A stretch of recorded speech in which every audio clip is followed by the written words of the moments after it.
Hello everyone and welcome back to my channel. I hope you're all doing really well, and a big warm welcome if you're new here. Have you ever looked in the mirror when you've got dressed and thought, something's not quite right, but you can't quite get to the bottom of what is wrong with your outfit? You just know something's wrong. So in this video, I'm revealing some of the common style mistakes, the most common style mistakes that we can all make, because summer fashion and style can be a little tricky. I'm sharing how to avoid these style mistakes, and I'm going to be showing you befores and afters. So before, when there is a mistake, and after, when there's a solution, so that you can adapt these solutions easily and instantly to your own wardrobe at home and correct any style mistakes that you may be making. In fact, many of these styling mistakes are actually suitable for year-round style and can be applied to any season, and it's really easy to prevent these mistakes from happening. I've got 5 really key and very common styling mistakes to share with you, and I've got 11 looks to show you, so befores when there are mistakes and afters when there are solutions, to really illustrate the difference that these styling tweaks can make. So ladies, grab yourselves a cup or a glass of your choice of beverage and let's get started. It's a packed program today. So for mistake number 1, which is a really big one, and there's so much to this. Mistake 1, getting the proportions and the balance wrong. Now essentially what we're trying to do, whatever our shape, is aiming to create the illusion of a sort of an hourglass figure, with shoulders perfectly aligned with the hips and the waist going in at about 8 to 10 inches. We're aiming to get as close to this as possible through styling techniques and little tricks, little visual tricks, whatever body shape or size you start out with. Things can be achieved, you know, ladies. Now, if we can recreate something approaching the hourglass figure, and by the way, if you do have one, you are incredibly lucky, then clothes will look balanced and the proportions will look right and your clothes will flatter you. The problems come when we forget about this and start to wear unbalanced outfits that also don't suit our particular body shape either, or aren't appropriate for us, or aren't appropriate for the occasion. So I want to show you this in action with my first outfits, a little bit extreme. So outfit 1, which is a before, when there is a mistake. I'm not actually feeling very comfortable in this, to be honest. I would never wear this out. Well, maybe to the beach, but even then I'd wear longer shorts. I'm sure you can see that the short, tight shorts and the tightly fitting top are not only unbalanced, but a little bit too much as well. So don't worry, I wouldn't actually wear this out. So my advice would be to avoid short shorts with a tight top. The proportions are all wrong as everything is fitted and there's no balance. Now, as I've just mentioned, we're all aiming at getting somewhere near an hourglass figure. And this look not only reveals, I think for me anyway, too much leg, but also the whole body is the same up and down. No curves are created. When you look at me straight on, my figure becomes a column, which is basically what I am and what I'm trying to avoid. I would look so much better in something that creates shape and some curve and that gives me an artificial waist because I don't have one. And these items put together like this just don't do that. So let's look at an after look. So this is the after look. So just by simply replacing the short, tighter shorts with these looser Bermuda tailored ones, you can see that I've given myself more of a waistline effect as the waist comes in from the fuller leg of the shorts. Also, my legs look narrower too. They're more covered up, of course, but also the wider leg makes my own legs look slimmer in comparison. Like I said, an optical illusion. Now, the overall effect is much more modest and much classier, and I do feel much more comfortable in this now, more relaxing. So this means that I can even get away with wearing this gorgeous horizontal striped contrast trimmed Massimo Dutti top. Now, although it has horizontal stripes, it's cut inwards from the shoulders and the arms so that the eye moves in and the whole effect is slimmer. Now you can see I'm wearing the same one here, and you can see the cutting in here makes quite a difference to the styling of the top. Now I've just teamed this with a thin belt and these really gorgeous Steve Madden St. Bart slides, which echo the overall colour scheme, but they aren't matchy-matchy. They add a casual vibe to a comfortable and relaxed outfit. Of course, you could even swap the shorts out altogether and go for a floaty summer skirt, as you can see here in my outfit 3, another after.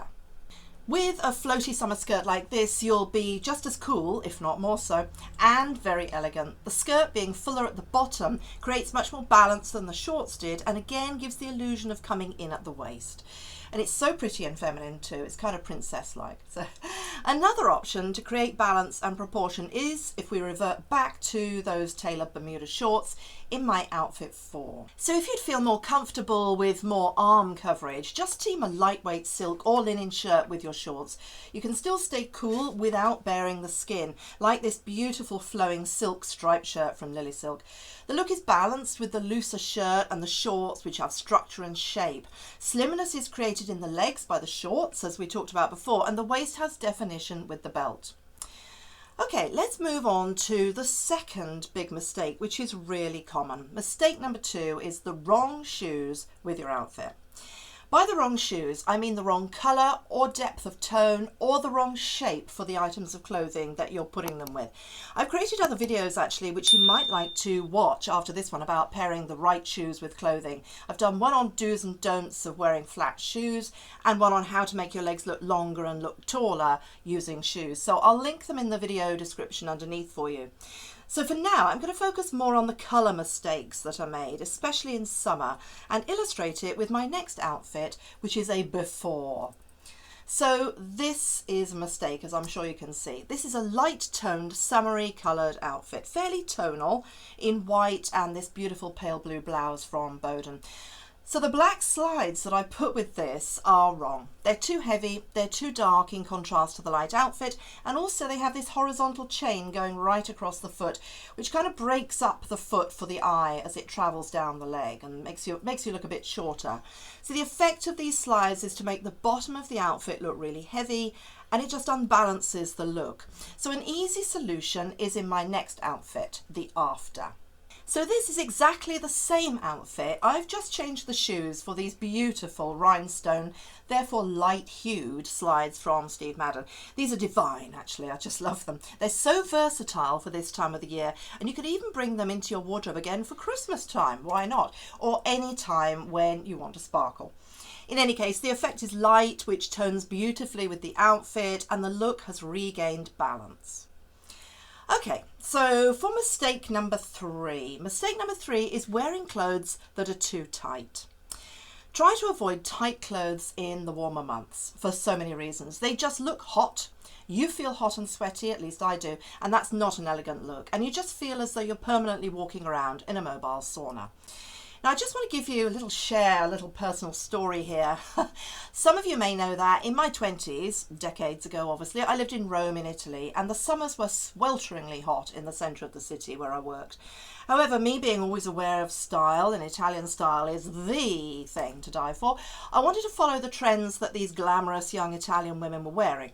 Problem was, in summer, they always wore, probably still do now, very tight, figure squeezing, not just hugging, squeezing clothes all over. Tight trousers, tight tops, high heels, the lot. So of course I did the same. And on top of that, most things that fitted really well in those days, 1990s we're talking about, were made of polyester. So a double whammy for turning me into a walking furnace. I really suffered. So never again. Tight bottoms especially can be unflattering as well as uncomfortable and impractical in the heat, because they can make your bottom stand out much more and they will make you sweat much more, furnace style. So here's a little rather extreme illustration for you of how unflattering it can be. So my outfit 7 is a before. Now, I really like these denim shorts as they're a bit longer, but the downside for me, and I think you can see they're illustrating it here, is that they're tight. I feel constrained in them. And of course, denim is not the coolest of fabrics in the extreme heat, especially when it's tight. The fact that they're really tight around the leg also makes my legs look chunkier and fatter. And what compounds the problem with this outfit is the really tight top. I mean, I barely squeezed into this. The t-shirt's very old from Guess, as I said, and I don't buy things like this nowadays at all. But I just feel, even in our wet and really grumpy English summer weather that we're having right now, it's too tight and sticky. Instead, I'd advise going for more breathable styles and fabrics, something more flowing. Doesn't have to be oversized, just a little more body skimming and not so body squeezing.